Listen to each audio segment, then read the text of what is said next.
now we looking at the game of Spielmann versus Janowski from Carlsbad 1907. And like previous games, we're still dealing with the Italian opening. So knight c6, bishop c4, and bishop c5. And we continue with the same basic plan of white's. He's going to expand in the center, and black takes his own small claim. d6 supports his pawn here. White strikes, and after capture, bishop drops back. And now we have white has the central duo, but notice that this has a lot of pressure here, and this pawn is covering this advance here. Of course, the other advance is always possible, but like we have seen in the previous games, it does hinder this bishop, and the knight has squares, and this pawn contains the other pawn. This of course is a very greedy way to play, and there is already a lot of pressure here. White has a lot of options here. He could castle, and black could increase the pressure by pinning the defenders here. But here, for instance, white would have a very fancy way of out any kind of a pressure here. The bishop b5 is quite a cute move, threatening d5. And notice the bishop being on the b6, it does block the b pawn. So you don't have the a6 b5s available. So this is a real threat to win a piece. a6, bishop a4, but now you have to drop the bishop back to save the piece. So after d5 you have b5, and then d takes c, b takes a. It's a double-edged position. Of course there's a ridiculous double pawn. On the other hand, black has bishops that are quite annoying. This pawn here is kind of a thorn, but it also could be a little bit exposed to for knight e7, so for instance. But of course these pawns are already hanging straight up here. Another way is just to develop the knight, and then the same pins we have to reinforce the center. And here the captures, you can capture with the queen because it comes with the always with the counter threat, so black has no time to capture on d4, and something like queen f6, queen takes, knight takes, white can castle queenside, for instance. No problems without the queen's on, and this is covered. But of course in this situation white can also always capture, especially since you haven't castled, but probably isn't a factor, with the g pawn reinforcing the center and keeping this defended twice still. Yeah, the double pawn probably is not at all a weakness, but maybe a strength. It will be quite an impressive center structure here. Of course the king and the castles is a little question, but this is probably since the light squared bishop was traded off here. These light squares are a lot harder to exploit, so the king could even be quite safe in the h1 or somewhere. Anyways, in the game, white decides to suspend the tempo and just play h3, prevent the pins. But those were not really a problem for white anyways, but he still does prevent the bishop g4.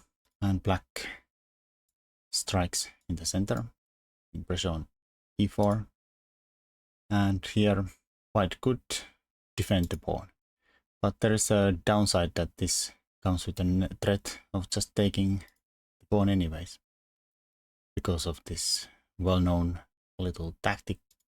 After captures, black has the d5, recapturing the piece by a fork. Here, for instance, bishop d3, d takes, bishop takes, knight e4, knight d4, already pretty good looking for black capturing a pawn. On the other hand, white could try, instead of bishop d3, castles. And here black probably needs to be patient, since the fork is still here, not to rush and take either piece. For instance, if you take the e pawn, there's the bishop, knight g5s, and hitting here And now if you castle, you get hit by the queen h5 again, and then you're in a world of hurt. And the other way, capturing the bishop here would run to a d5, and then it's definitely a bit of a mess. Knight back, then white has this very annoying d6 push.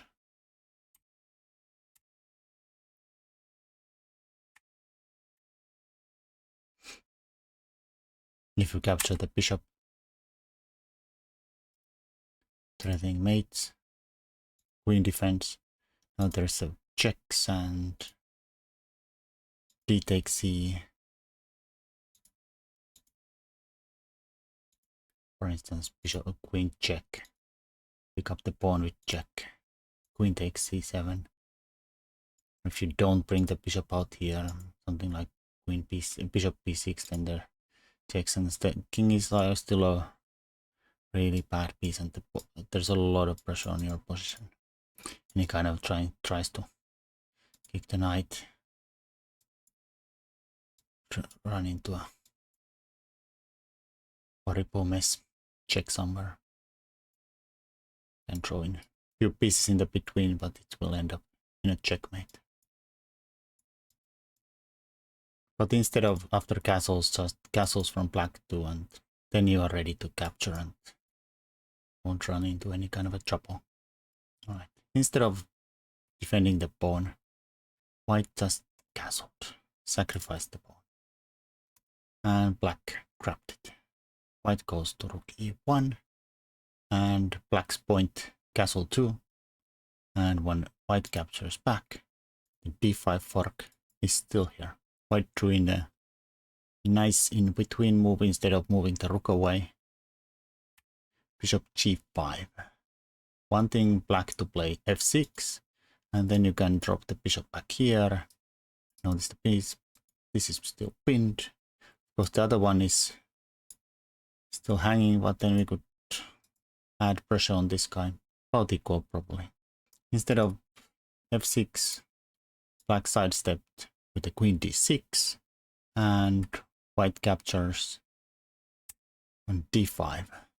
Well, black has to take back, and then white gets a free development move with knight c3, hitting the queen, and here queen dropped back to d7, and white now pushed the pawn.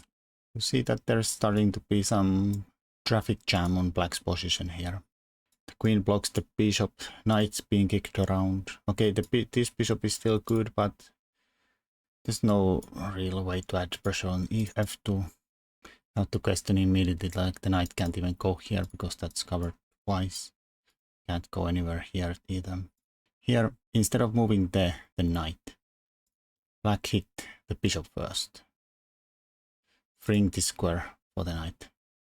Also stopping any kind of as you notice here that the knight is also covering this square where these guys are thinking about going. So f6 just to stop this first, and then black went knight d8, trying to cover e6 from any future knight jumps or something.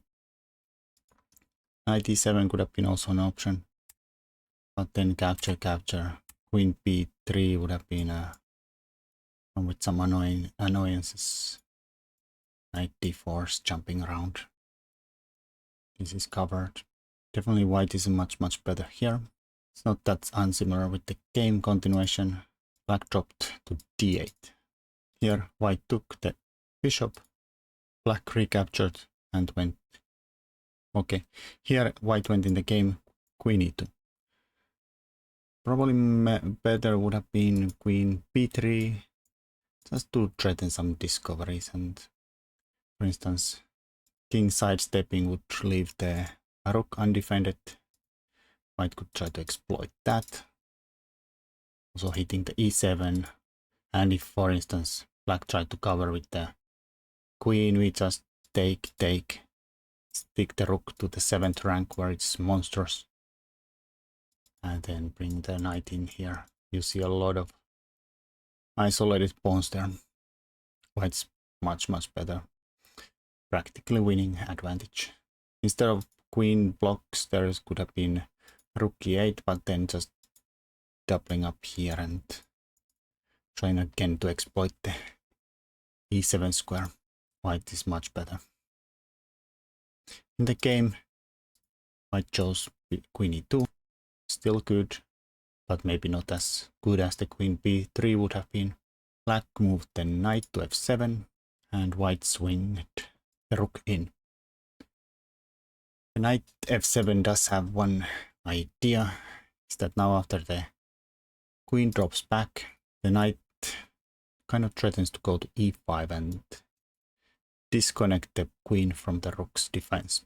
So instead of maybe swinging in, white could have just built up more slowly. Queen d8. There's no more threats of knight coming there, and if black tries to go queen d8 as in the game, then the knight jumps here are already good enough. Forks, and if you take with the bishop, then d takes, and then you're hitting the knight and threatening a big fork. It's game over. White can attack them, or black can attack the white's rook, but pawn is mightier than knight. White would end up a piece up.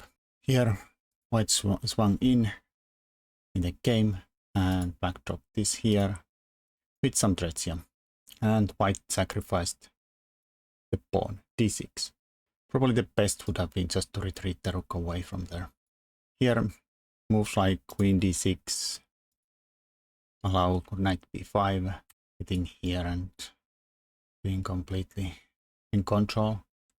c6 to sidestep the pawn would be even worse because of the d7, bishop takes rook d1, and if you try to block now and defend here, you get rook d takes d, knight takes, queen e6, recapturing that, and then you end up with the two knights versus a rook, let's say here and here, and not fun position to play.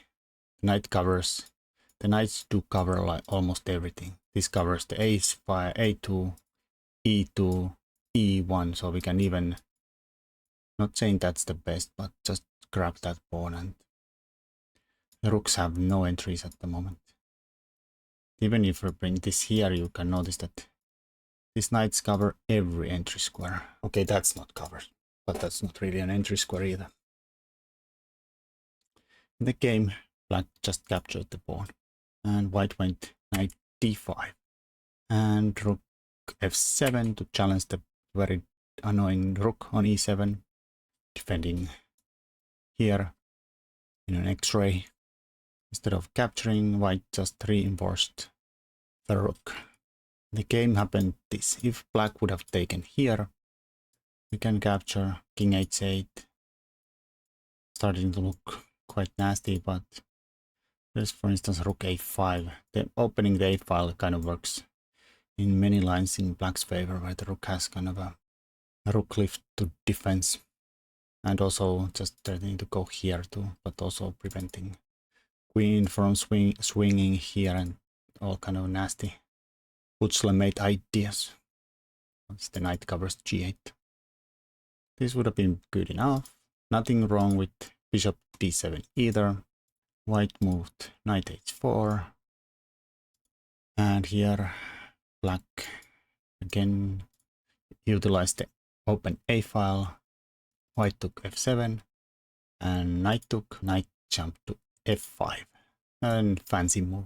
Two kind of tactics based on this. The knight on d5 is not hanging because of the fork, picking up an exchange, nor is the knight on f5 hanging because of the queen e8. Checkmate ideas. So really fancy move. Knight f5. Well, black moved. Here moves like king f8 would have been possible to cover some squares. Now threatening to take here. Another move would have been maybe to c6 and kick this knight around. For instance, queen g4, threatening mates. If black captures here, We have this fork here. Again, notice that the queen takes, rook takes, bishop takes queen.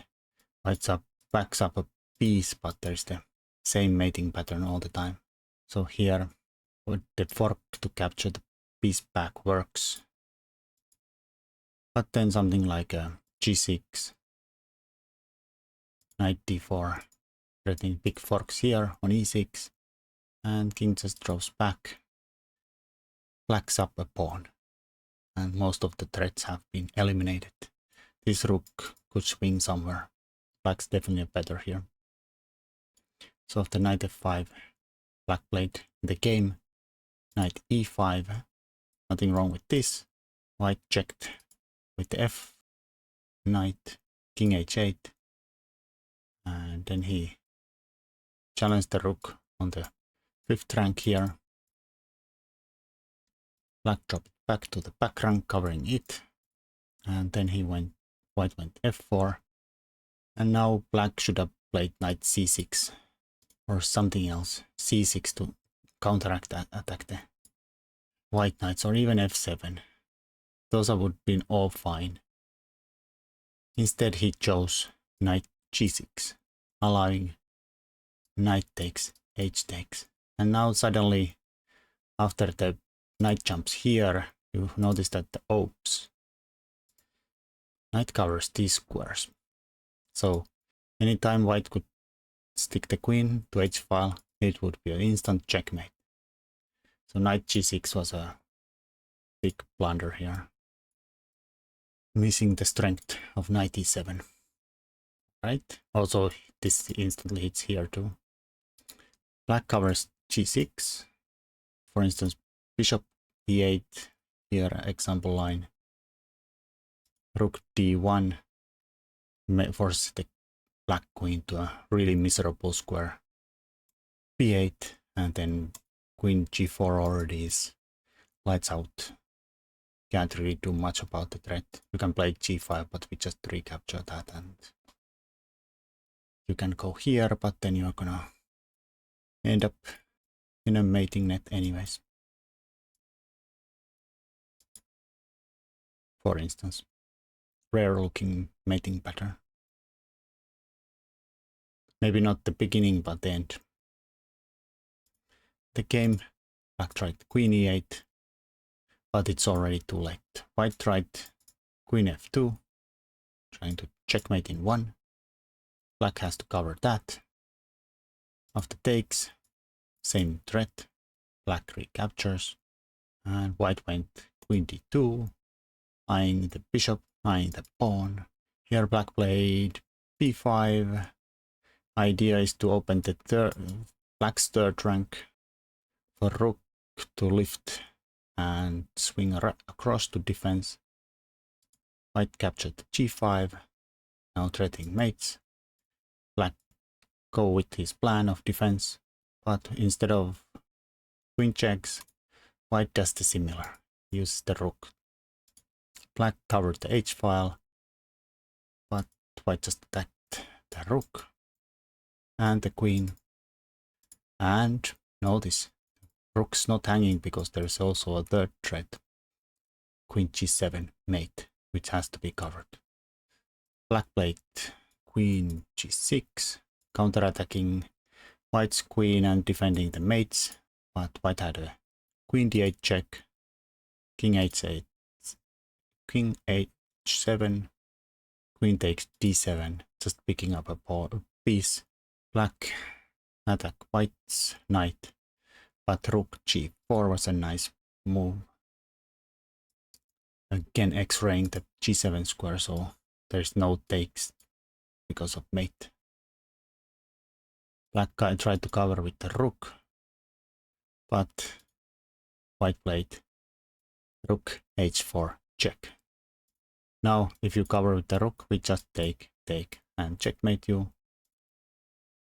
And if you go here, rook knight e7 picks up the queen, but probably also mate. So after rook h4, black just resigned. Alright, that was a very nice game. Until next time.